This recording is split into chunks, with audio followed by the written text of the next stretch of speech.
Pemirsa, kondisi bangunan SD di Kabupaten Banyuasin kondisinya memprihatinkan. Salah satunya SD Negeri 12 Betung yang perlu untuk diperbaiki.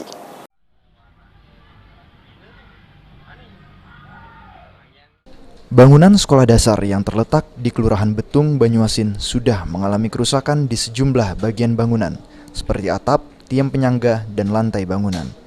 Dengan kondisi para pengajar khawatir jika atap plafon jatuh dapat mengenai anak yang sedang belajar sehingga perlu segera diperbaiki. 6 tahunan ini lihat plafonnya udah banyak material yang rusak. Takutnya lagi belajar ini plafon ambruk. Nah, itu yang kami khawatirkan.